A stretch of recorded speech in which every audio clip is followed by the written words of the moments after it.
आज देखिए सड़क 2 का ट्रेलर कैसा हो गया। महेश भट्ट, मिस्टर महेश भट्ट, उनकी पिक्चर है ये वही महेश भट्ट है। मैं याद दिला देना चाहती हूं, ये वही महेश भट्ट हैं जिन्होंने बोला था कि सुशांत सिंह राजपूत की मृत्यु होगी परवीन बाबी की तर्ज पर। ये वही महेश भट्ट है जिसने बोला था कि उसको जो है डिप्रेशन है। ये वही महेश भट्ट है जिसके साथ रिया चक्रवर्ती उसकी मौत के बाद भी टच में थी, कांस्टेंट टच में। अभी व्हाट्सएप के ईडी ने उनके क्या कहते हैं कुछ चैट्स निकाले हैं जिसमें उन्होंने महेश भट्ट से बात करी है। ये वही महेश भट्ट है जिसके मरने के 1 हफ्ते के अंदर उसका जन्मदिन आया तो रिया चक्रवर्ती ने लिखा था आई लव यू मेरा बुढ़ा। समझ रहे हैं ना आप? ये वही महेश भट्ट है। ये वही महेश भट्ट है जिसने सिर्फ 2 बार वो उनसे मिला था सुशांत सिंह राजपूत से, और उसके बाद वो मनोचिकित्सक बन करके घूमने लग गया पूरे भारतवर्ष के अंदर, और इतने कॉन्फिडेंस के बाद उसका कैरेक्टर असैसिनेट करने लग गया और सारी दुनिया को ये बोलने लग गया कि वो डिप्रेशन का शिकार था, वो बाइपोलर था, वो बीमार था, उसने तो मरना ही था। ये वही महेश भट्ट है। भूलिएगा मत आप इस महेश भट्ट को, भूलिएगा मत आप लोग। और आप भूलेंगे तो मैं भूलने नहीं दूंगी, लेकिन मैं जानती हूं कि आप लोग नहीं भूलेंगे। इसलिए सड़क 2 को सड़क पे लाना है। सही नाम है इस पिक्चर का, सड़क की पिक्चर सड़क पे जाएगी, सड़क की पिक्चर आसमान पे नहीं जाएगी। और वो व्यक्ति भी आसमान में चढ़ने के बिल्कुल लायक नहीं है जो लोगों के जीवन के साथ खेलते हैं, जिनको ये लगता है कि जीवन जो है किसी का भी कुछ भी करे। आप सोचो, महेश भट्ट ने कंगना रनौत के ऊपर चप्पल उठा के मार दी। आप वो लड़की जब बोल रही थी टीवी चैनल पे इंटरव्यू के माध्यम से, मुझे यकीन नहीं आया कि महेश भट्ट मतलब अपनी बेटी, वो बेटी की उम्र की तुम्हारी वो लड़की है, तुम कहते हो कि मैं लोगों का भाग्य विधाता हूं, तुमने बोला कि मैं कंगना रनौत को बनाने वाला हूं, तुम चप्पल उठा के मारते हो।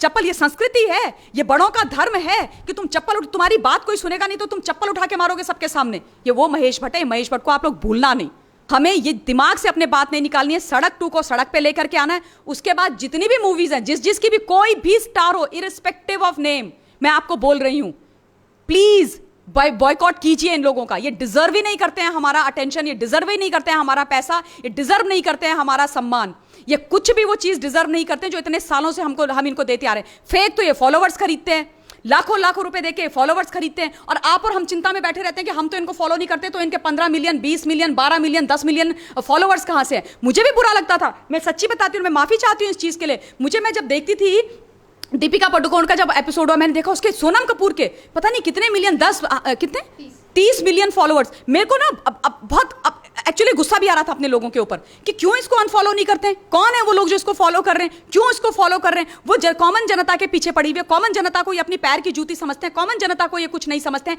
एक कॉमनर जब इनके बीच में गया तो उसकी इन्होंने ये हालत कर दी, और 30 मिलियन लोग उसको फॉलो कर रहे हैं, 30 मिलियन लोग। पर जब मुझे ये पता चला कि ये रैकेट और ये पैसे खरीदते हैं तो मैं शांत हो गई। लेकिन मैं उन लोगों से भी बोलना चाहती हूं कि ये जो खेल है इनको बेनकाब कीजिए। और अगर आप लोग अभी भी इनमें से किसी को भी फॉलो कर रहे हैं, तुरंत के तुरंत मेरी बात सुनने के बाद निवेदन, इनको अनफॉलो कीजिए और इनको बॉयकॉट कीजिए। मैम, जिस तरीके से जनता ने अब कसम खा ली है कि नेपोटिज्म को बॉलीवुड में से खत्म करना है, और जो बॉलीवुड के स्टार्स हैं जो आज तक चुप थे सुशांत सिंह राजपूत की मौत को लेकर, उनको भी सड़क पर ला के रख देना है, तमाम तरीके की बातें जनता की तरफ से की जा रही हैं। और आज जो महेश भट्ट की मूवी यानी कि सड़क 2 का ट्रेलर रिलीज हुआ, उस पर बहुत सारे लोगों ने डिसलाइक किया, क्या कहना चाहोगे? मैं बहुत खुश हूं इस खबर से, और सुबह से तमाम लोग मुझे ट्विटर पर टैग कर करके उसका स्क्रीनशॉट भेज रहे हैं और वो लिख रहे हैं कि ममता मैम आपने जो अपील करी थी उसको देखिए हम मान रहे हैं और सुन रहे हैं। तो बहुत बहुत धन्यवाद। फिर से मैं आपसे ये बोलना चाहती हूँ कि ये मुहिम जो मैंने छेड़ी थी और आज भी मैं उस पर बिल्कुल खड़ी हूं, डंके की चोट पर खड़ी हूं कि बॉलीवुड वालों को धरती पर लाना है, इनको नीचे बिठाना है, इनको इनकी जो हैसियत है वो दिखानी है। बहुत अच्छा किया आप लोगों ने कि सड़क 2 का जो आज ट्रेलर आया है उसकी ये हालत करिए। इस पिक्चर को बिल्कुल फ्लॉप कर दीजिए आप। ये सुपरहिट मांगते हैं ना, सुपर फ्लॉप करनी है ये पिक्चर। और इनकी नहीं, ये नेपोटिज्म, ग्रुपिज्म, गैंगिज्म, कैंपिज्म के जितने भी लोग हैं, ये बॉलीवुड जो हमारी वजह से स्टार बने हैं, इनका बॉयकॉट करना है और हम करते रहेंगे। देखिए, ये जो लड़ाई है ना, ये लड़ाई हमें दी है सुशांत सिंह राजपूत ने। सुशांत सिंह राजपूत की मृत्यु हुई है, बॉलीवुड का गंदा घिनौना काला चेहरा हमारे सामने आ रहा है, इसके लिए हमने बहुत बड़ी कीमत दी है। हिंदुस्तान ने अपना बेटा खोया है, हीरा खोया है, जो लड़का बॉलीवुड के बाद अब हिंदुस्तान के लिए करने वाला था, हिंदुस्तान के साधारण जनता के लिए काम करने वाला था। आप सोचो, वो कड़ी इन्होंने हमसे छीनी है। तो उस बच्चे को एक न्याय जो हमें दिलवाना है, वो कल्प्रिट्स जो पकड़वाने हैं वो तो पकड़वाने ही हैं, वो तो हमारा काम है। लेकिन उसके साथ साथ ये बॉलीवुड वाले जिन्होंने उसको इतना वनरेबल बनाया कि रिया चक्रवर्ती उसका जो इमोशनल डाउन फेस चल रहा था उसका फायदा उठा करके उसने वो सब किया जो कर पाई वो उसके जीवन में, उसका कारण बॉलीवुड वाले हैं। उसका कारण बॉलीवुड वाले हैं, जिन लोगों ने उसको बाहर का रास्ता दिखाने की कोशिश करी। जो लोग ये सोचते हैं कि मध्यम वर्ग के लोग, मिडिल क्लास के लोग, छोटे शहरों के लोग, इनकी ना कोई कैपेबिलिटी होती है, ना ये कुछ कर पाते हैं और ये हमारे रहमो करम पे पलने चाहिए। रास्ता हम ही उनको दिखाएंगे। अब उनको हम ये बताएंगे कि हम ही हैं तुम्हारे आका। बहुत बहुत धन्यवाद। और अभी ये शुरुआत है। वो कहते हैं ना कि अभी तो ली अंगड़ाई है, आगे और लड़ाई है। ये लड़ाई लंबी है और ये लड़ाई हमें लड़नी पड़ेगी एक दूसरे का हाथ पकड़ करके। मैं आपसे वादा कर रही हूं कि मैं आपको हमेशा याद दिलाती रहूंगी, ये काम हमें करना है। सड़क 2 आए या कोई भी मूवी आई, किसी भी एक्टर की आए, देखिए ये वो बॉलीवुड है जिसने अभी तक, जानते हुए कि उस बच्चे का कत्ल हुआ है, ये एक रहस्यमयी हत्या है, उसके बावजूद आज तक कोई सामने नहीं आया। एक मतलब रिप एसएसआर करके ये सारे के सारे अंदर बैठ गए हैं। ये वो लोग हैं जिनको हम सर पर चढ़ा करके रखते हैं। इनको नीचे गिराने का समय आ गया। कोई भी आए, किसी की भी पिक्चर आए, पिक्चर नहीं देखी जाएगी, इनको हिट नहीं किया जाएगा।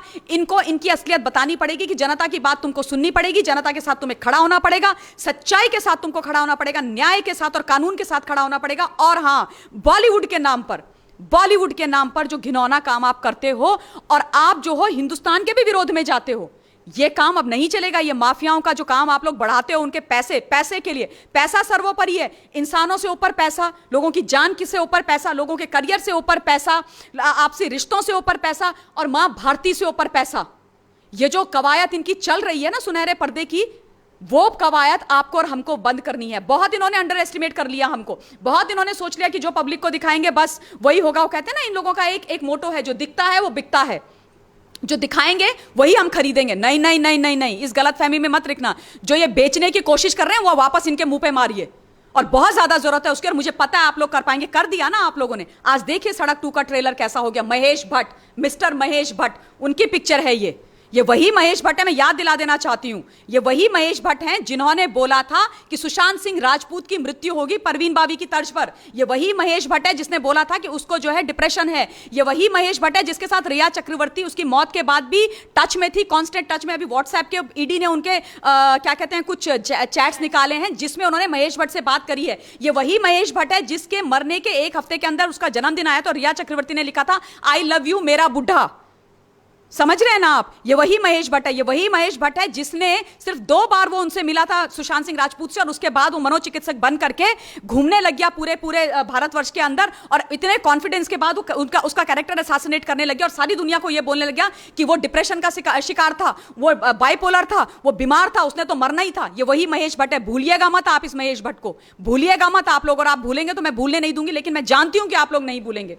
इसलिए सड़क 2 को सड़क पे लाना है। सही नाम है इस पिक्चर का, सड़क की पिक्चर सड़क पे जाएगी। सड़क की पिक्चर आसमान पे नहीं जाएगी। और वो व्यक्ति भी आसमान में चढ़ने के बिल्कुल लायक नहीं है जो लोगों के जीवन के साथ खेलते हैं, जिनको ये लगता है कि जीवन जो है किसी का भी कुछ भी करे। आप सोचो, महेश भट्ट ने कंगना रनौत के ऊपर चप्पल उठा के मार दी।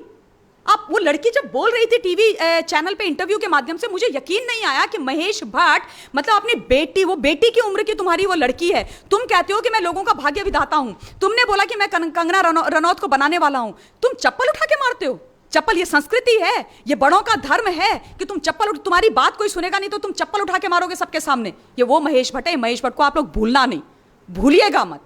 मैम यहीं पर ऐसे जैसे कि नेपोटिज्म को लेकर, जब करीना कपूर भी इनमें से एक हैं क्योंकि वो नेपोटिज्म के द्वारा ही बॉलीवुड में आई हैं, और जब बरखा दत्त यानी कि जब उनका इंटरव्यू होता है तो बरखा दत्त उनसे नेपोटिज्म को लेकर क्वेश्चन करती हैं, तो उस पर करीना कपूर बोलती हैं, हमें जनता ने स्टार बनाया तो मत जाइए। मतलब बड़ा एरोगेंस के साथ कहती हैं कि मत जाओ हमारी फिल्म देखने। मैं तो ये बोलूंगी कि चलिए आमीन बोल दीजिए, सारे के सारे तथास्तु बोल दीजिए। करीना कपूर ने ये बात बोली है ना, मत जाओ, तथास्तु करीना कपूर। एरोगेंस अपने घर में रखना, समझ गई ना आप? पहले तो आप ये बताइए हिंदुस्तान की जनता को कि आपने अपने बेटे का नाम तैमूर क्यों रखा? क्यों रखा तैमूर? आपको पता है तैमूर का इतिहास? आपको पता है तैमूर कौन था? तो पहले तो आप ये बताओ कि आपके पुत्र का नाम तैमूर क्यों है भाई? ठीक है ना? तो ये कहानी आप, ये जो एरोगेंस आप दिखा रही हैं वो भी उसके साथ, बरखा दत्त के साथ, ये वही बरखा दत्त है ना जो अभी कुछ दिन पहले एक सुजैन करके एक थेरेपिस्ट, विदेशी थेरेपिस्ट को लेकर के आ गई, उसका इंटरव्यू कर रही है, और उसके बाद इतना मतलब रिया चक्रवर्ती को बता रहे हैं कि बेचारी रिया चक्रवर्ती विक्टिम, उसको विक्टिम बनाया जा रहा है। वो तो सुशांत सिंह राजपूत की एकदम बहुत मदद कर रही थी, उसको बचाने की कोशिश कर रही थी, और मैं उसकी थेरेपिस्ट हूं। सुजैन कहती है मैं उसकी थेरेपिस्ट हूं, मैं उसका इलाज कर रही थी, कानूनी तौर पर भी तुम कर नहीं सकती हो। और ये बरखा दत्त जो जो है, क्या आप रिया चक्रवर्ती की पीआर एजेंसी की हेड लग रही हो क्या? कि अभी मतलब 50 दिन की मौत के बाद अचानक से ये सुजैन पैदा हो जाती है, एक थेरेपिस्ट, उसके बाद बरखा दत्त अचानक से अवतरित हो जाती है, और उसके बाद आप अपने मोजो पता नहीं कौन सा इनका चैनल, उस चैनल में आप उसको लेकर के आ जाती हैं। क्या तमाशा चल रहा है भाई? उसके बाद आप करीना कपूर कहती है जनता ने हमको स्टार बनाया। बिल्कुल बनाया, ये आप हमें मत बताओ, है पता है, हम जानते हैं कि हमने आप लोगों को स्टार बनाया है। अगर हम ना हो तो आप कुछ भी ना हो, समझे? इतने कोई बहुत बड़े स्वर्ग से आप टपके हुए यहाँ पे हो नहीं कि आपके अंदर बहुत अपार इतना भंडार है ज्ञान का कि हम आपकी बात सुनेंगे। सॉरी, ऐसी कोई बात नहीं है, हमने बनाया। सही बात बोली पहली बार, और दूसरी बात ये भी सही बोली कि मत जाओ, तथास्तु, नहीं जाएंगे नहीं जाएंगे नहीं जाएंगे, तुमको सड़क पर लेकर के आएंगे, क्योंकि वहीं पर तुम लोगों की जगह है। समझ में आ गए? मत जाओ मतलब मत जाओ। अब आप सुन लीजिए भाई हिंदुस्तान की जनता, करीना कपूर खान मैडम ने बोला है कि हमको किसी को भी बॉलीवुड में किसी की पिक्चर नहीं देखनी है। ठीक है, मान लेते हैं इनकी बात, मान ली करीना कपूर की बात, कोई जाएगा नहीं। और अब मैं ये बात बोलना चाहती हूँ, ये लोग जो बोलते हैं ना कि बड़े स्टार और छोटे स्टार वाली बात, उसमें मैं एक मिस्टर राजदीप सरदेसाई की बात करना चाहती हूँ। इतना मुझे दुख लगा जिस तरीके से, जिस एरोगेंस के साथ वो दोनों हाथों को हवा में घुमा करके बात कर रहे थे। आप बात कर रहे हो उस लड़के की जिसने अपने आप को हर स्टेज पर प्रूव किया है, राइट फ्रॉम बिगिनिंग उस लड़के ने अपने आप को प्रूव किया है। जब उसने कॉम्पिटिटिव एग्जाम दिया उसने खुद को प्रूव किया, फिजिक्स ओलंपियाड विनर वो लड़का रहा। उस लड़के का नाम पूरे हिंदुस्तान में इतने सम्मान के साथ लिया जाता। 34 वर्ष की उम्र में उसके पास क्या नहीं था? उसके पास पैसा था, नाम था, इज्जत थी, दौलत था, शौहरत थी, सब कुछ था। अपने कंधे पर उसने उस बॉलीवुड के अंदर जो उसके पीछे पड़ा हुआ था, जहां पे नेपोटिज्म के प्रोडक्ट्स भर भर के घूमे हुए होते हैं, इतने विरोध के बावजूद उसने अपने कंधे पर बिना किसी बड़े नाम के बड़ी बड़ी हिट्स दी, सुपर हिट्स दी। वो सुशांत सिंह राजपूत जिसने 34 वर्ष में 3 कंपनीज फ्लोट कर दी थी, तुम उसके लिए बोल रहे हो कि हिंदुस्तान की जनता इतनी हायतोबा क्यों मचा रही? वो इतना भी बड़ा स्टार नहीं था। तो आप क्या हो भाई मिस्टर राजदीप सरदेसाई? आप कौन से इतने बड़े जर्नलिस्ट हो गए? आपको किसने हक दे दिया पत्रकारिता के नाम पे कि आप लोगों के कैरेक्टर असैसिनेट करो? और आप तय करो कि हिंदुस्तान का कौन सा व्यक्ति बड़ा और कौन छोटा है। किसने आपको यह सर्टिफिकेट दिया? आप बताओगे मुझे? किसने आपको दिया यह सर्टिफिकेट? हिंदुस्तान की जनता के बारे में बात कर रहे हो। वो हिंदुस्तान का नागरिक था, हीरो था, हीरा था, समझे? आप कोई नहीं होते हो हम लोगों को बड़े और छोटे के पैमाने में बांटने वाले, या हमको यह डिसाइड करने वाले कि कौन बड़ा है। और अगर कोई छोटा भी मरा होता, एक रिक्शा पुलर भी मरा होता, एक सब्जी वाला भी मरा होता, तो क्या जनता ना बोले? राजदीप सरदेसाई, आपके हिसाब से जो व्यक्ति जिसके पास कुछ नहीं है, जिसके पास दौलत नहीं है, शौहरत नहीं है, जो कोई बहुत बहुत बड़ी राजनीतिक या किसी फिल्मी परिवार से नहीं आता है, उसके जीवन की कोई कीमत नहीं है। उसके जीवन के बारे में हिंदुस्तान की जनता बात ना करे, उसके साथ अन्याय होता बात ना करे। क्यों? क्योंकि वो तो इतना कोई बड़ा स्टार नहीं था। Shame on you mister Sardesai, आपकी इतनी छोटी सोच है, ये मैंने सोचा नहीं था। मुझे पता है कि आप किस तरीके की बात करते हो, बिकॉज मैं सुनती हूं कई बार आपको, लेकिन आपने ये जो बोला है ना, आपने इस तरह अपना बहुत नीचे गिरा दिया है। कृपा करके आगे से इस तरीके की बात हिंदुस्तान के किसी नागरिक के बारे में मत कीजिए, वरना अच्छा नहीं है आपके लिए। लोग जो थोड़ा बहुत आपकी रही सही इज्जत है ना, वो भी खत्म हो जाएगी। ये चीजें आप लोग बंद कर दीजिए, ये तमाशा बिल्कुल बंद कर दीजिए यहाँ पर। मैम, मेरा एक लास्ट क्वेश्चन फिर से करीना कपूर को लेकर कि करीना कपूर यानी कि जो बॉलीवुड की लॉबी है वो हमेशा सुशांत सिंह राजपूत को हमेशा से नीचा दिखाती आई थी। आपने देखा कि करण जौहर के शो में भी तमाम तरीके की बातें की जाती थी, और एक इंटरव्यू में करीना कपूर से पूछा जाता है, जो उनकी बेटी है सारा अली खान, जो सैफ अली खान की पहली बीवी से उनकी बेटी है, तो उसकी जो मूवी आई थी केदारनाथ सुशांत सिंह राजपूत के साथ, तो उसको लेकर एक इंटरव्यू होता है सुशांत, और करीना कपूर से पूछा जाता है कि आप क्या चाहते हो कि सारा अली खान किसको बॉयफ्रेंड बनाए? तो उसमें वो बहुत ज्यादा हंसकर बोलती हैं और बहुत ज्यादा ऐसे बोलती हैं कि एटलीस्ट सारा अली खान अपने पहले कोरियोग्राफर, मतलब पहले एक्टर जो उनके साथ पहली मूवी में काम किया है, उसको तो अपना बॉयफ्रेंड ना बनाए। मतलब ऐसी क्या कमी थी सुशांत सिंह राजपूत में जो उसको बॉयफ्रेंड ना बनाए? क्या वो सेल्फ मेड स्टार थे? वो गलती है उनकी? उनको देखिए, ऐसा है ना कि करीना कपूर को ये सब चीजें कैसे पता होंगी? करीना कपूर को सेल्फ मेड की डेफिनेशन भी पता नहीं है। ये शब्द तो उसकी डिक्शनरी में है ही नहीं, उनको तो प्लेटर में मिला है ना। कपूर खानदान की बेटी है भैया, उनका तो हक है बॉलीवुड के ऊपर। बॉलीवुड तो उनकी बपौती है, बॉलीवुड में उनको पिक्चर्स मिलना तो बिल्कुल लाजमी सी बात है। अगर नहीं मिलेगी तो अन्याय हो जाएगा। लेकिन वो लड़का, मैंने पहले भी आपके इंटरव्यूज और चैनल में ये बातें बोली हैं शिरीन, कि वो लड़का जिसका मतलब जो इतना इंटेलिजेंट था, इतना पढ़ा लिखा था, जिसकी जिंदगी में सिर्फ बॉलीवुड नहीं था, सिर्फ फिल्म फर्टर्निटी नहीं थी, उसका विजन जो था ना बहुत बड़ा था, वो इनके समझ में नहीं आएगा। और तुम क्या बोली हो करीना कपूर? तुम्हारी माँ, मेरे को अगेन सारा अली खान से मुझे कोई प्रॉब्लम नहीं है, गॉड ब्लेस हर, लेकिन वो कभी उन लोगों से बात करे ऐसा मैं मान भी नहीं सकती हूं। ठीक है ना। तो आप उसके चरित्र के पीछे पड़ जा रहे हो, क्योंकि आप लोग इतने इनसिक्योर थे उस लड़के को लेकर के, इतनी डर थी आप लोगों के मन में उस लड़के को लेकर के। मिस्टर अगेन करण जौहर का आपने नाम लिया, जब भी मेरे सामने ये नाम आता है मुझे इतनी घृणा हो जाती है ना। मुझे लगता है ये कैसे लोग हैं, इतना आप एक प्लान्ड शो करते हो, उसमें आप स्टोरीज प्लांट करते हो, आप गेस्ट प्लांट करते हो, और उसके बाद आपने हर एपिसोड में उस लड़की की बेइज्जती करवाई है। अपने इन कभी आलिया भट्ट को बुला के, कभी सोनम कपूर को बुला के, कभी मे बी करीना कपूर खान को बुला करके, ये आप लोग एंटरटेनमेंट के नाम पर कर रहे हो। और जहां तक सुशांत सिंह राजपूत की बात है, याद रखना ये उस लड़के की अच्छाई है, ये उस लड़के की महानता है कि आज पूरा देश और विदेशी भी, एनआरआईज भी, उनके साथ भी मैं लाइव सेशन करती हूं, लोग रोते हैं उसके लिए विदेशों में भी, और सारे के सारे आज उसको न्याय दिलाने के लिए, और आप सब लोगों का, जितने वहां पर बैठे हो तुम सारे लोग, तुम्हारा कच्चा चिट्ठा खोलने के लिए तैयार हैं। ये उस लड़के की जीत है, ये उसकी सच्चाई और अच्छाई की जीत है कि जो मरने के बाद भी ना वो आज भी अच्छा काम कर रहा है। जब वो जिया तब भी उसने हिंदुस्तान के लिए जिया, और आज भी वो हिंदुस्तान के लिए ही वो काम कर रहा है। काश वो जिंदा होता। लेकिन एक चीज और मैं बता देना चाहती हूं आप लोगों को, मैं थोड़ा सा सुप्रीम कोर्ट वाली बात पर जाना चाहती हूं कि अब इन लोगों को, बॉलीवुड वालों को, जब डे 1 से जनता चीख करके बोल रही थी कि बाहर आकर के बोलो, किसी ने टॉप टू बॉटम किसी ने बात नहीं करी। मेरे को यह समझ में नहीं आता कि ये सीबीआई की मांग क्यों नहीं कर रहे थे। ये लोग कहते हैं कि हम फर्टर्निटी हैं, हम एक हैं। कई लोगों ने ये बात बोली कि नहीं, he was like our child to us. अरे आपका बच्चा जैसा था, आप तो अरबपति लोग हो। एक अच्छा सा वकील हायर करके आप लोग चले जाते ना सीबीआई में, आप लोगों की तो बड़ी सारी एसोसिएशंस होती है अंदर, आप चले जाते सुप्रीम कोर्ट में और आदरणीय सुप्रीम कोर्ट से निवेदन करते कि सर हम चाहते हैं कि इस केस को आप सीबीआई में दे दो। मुंबई पुलिस ने अभी तक इन्वेस्टिगेशन चालू नहीं करी है, वो इंक्वायरी कर रहे हैं। कहां थे भाई तब आप लोग? ये जो परिवार की आप बातें दिखाते हो ना, एक दूसरे के सामने अच्छे वाली ये कहानी दिखाते हो, ये कहानियां बंद कर दो। ये जो तमाशा है, ये हमें भी पता है कि तुम लोग क्या करने की कोशिश कर रहे हो। और जहां तक ये बात कि सुशांत सिंह राजपूत के बारे में आप लोगों ने पुरानी किस तरीके की बातें करी, ये हम भूलेंगे नहीं, ये तुम लोग याद रख लेना। और तुम लोगों को तो हम सीरियसली नहीं छोड़ने वाले हैं। और मैं दोबारा से आप सब लोगों से फिर से वही बात बोल रही हूं, बॉयकॉट इनका करना है।